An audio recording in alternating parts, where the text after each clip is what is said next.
In the vast, untamed wilderness of North America, where the sun sets in a blaze of orange, and the wind whispers secrets through the tall grasses, a creature roams that embodies the spirit of the wild, majestic and powerful. These gentle giants are often seen grazing peacefully, their massive forms silhouetted against the horizon. But today, we encounter a bison whose story is far from serene. This is a tale of survival, suffering, and the grotesque realities of nature. As we draw closer, the sight is shocking. A horrific barnacle wound festers on the bison's side, a gruesome testament to the relentless forces of nature that can turn even the mightiest of beasts into a canvas for parasitic life. The barnacle, a creature often associated with the ocean, has found an unlikely host in this land-dwelling giant. These small crustaceans, typically clinging to rocks and ships, have adapted in a most disturbing way. They latch onto the bison's skin, burrowing in with a tenacity that is both fascinating and repulsive.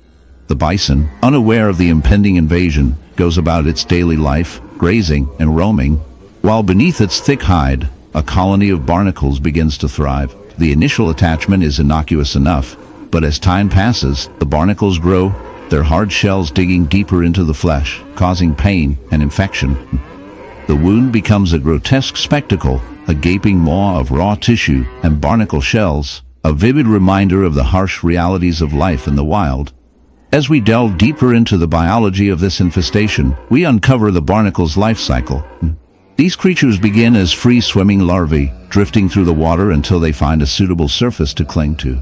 In this case, the bison's skin, perhaps damp from a recent rain, provides the perfect environment for their colonization. Once attached, they secrete a powerful adhesive that bonds them to their host, making removal nearly impossible. Over time, they grow, feeding on the bison's nutrients, siphoning off energy that the animal desperately needs to survive.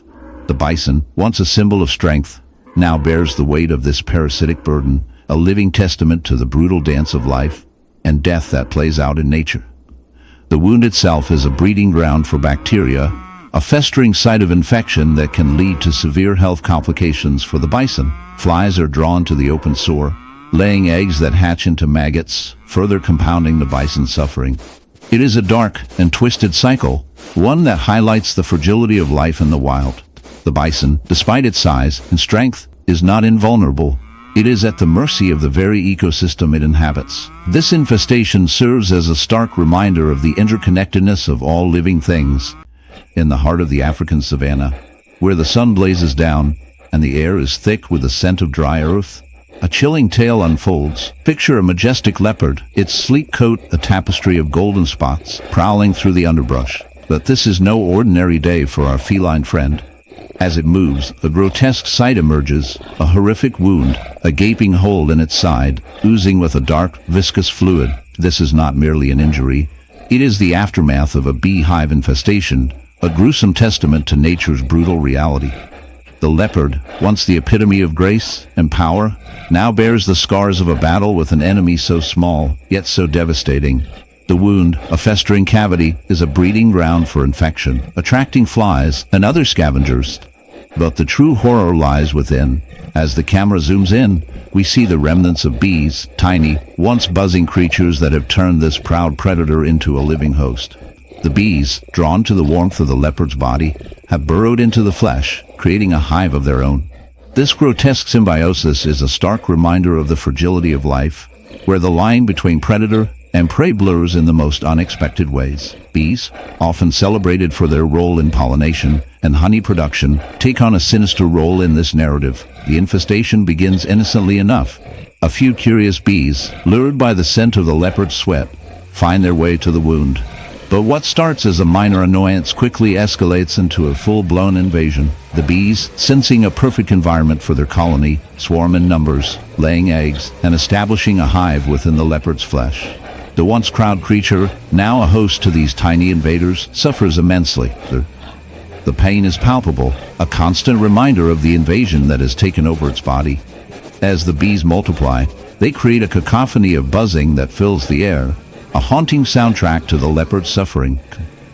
The wound festers, becoming a grotesque spectacle of nature's cruelty. The leopard, in its attempts to groom and clean the area, only exacerbates the situation, pushing the bees deeper into its flesh. The cycle of pain, and infestation continues. A dark dance of survival that leaves the viewer both horrified and fascinated.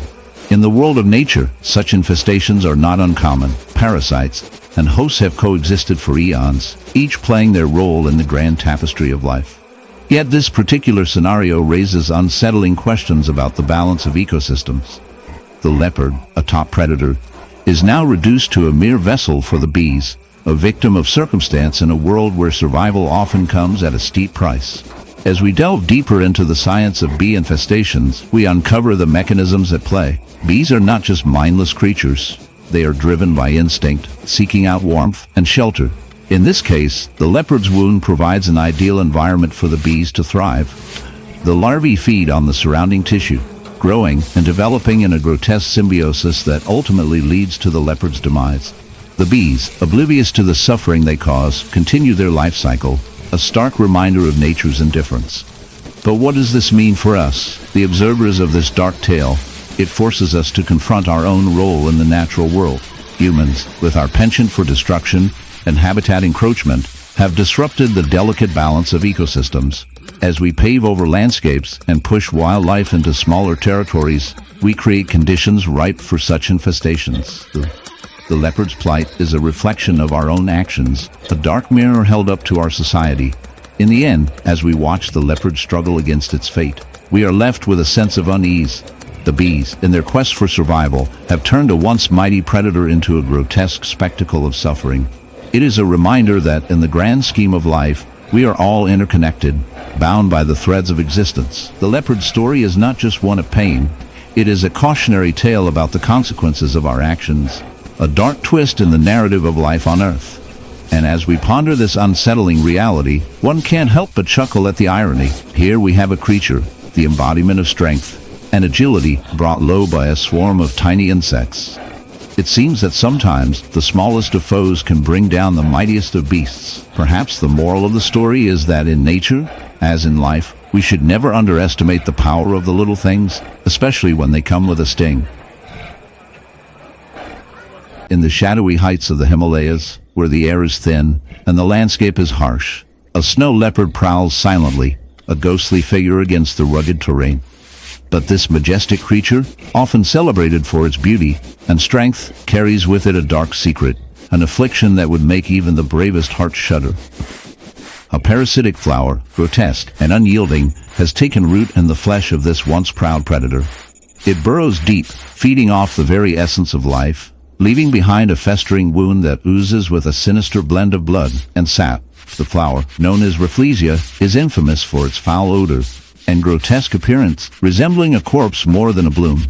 As the snow leopard moves, the wound gapes, a macabre reminder of the relentless cycle of life and death that defines existence in the wild. Yet, the horror does not end there. The snow leopard is also host to barnacles, those tenacious crustaceans that, in the quiet corners of a seemingly idyllic farm, a white horse stands, its majestic coat marred by a grotesque sight, an infestation of barnacles clinging to its skin like grotesque jewels of the sea.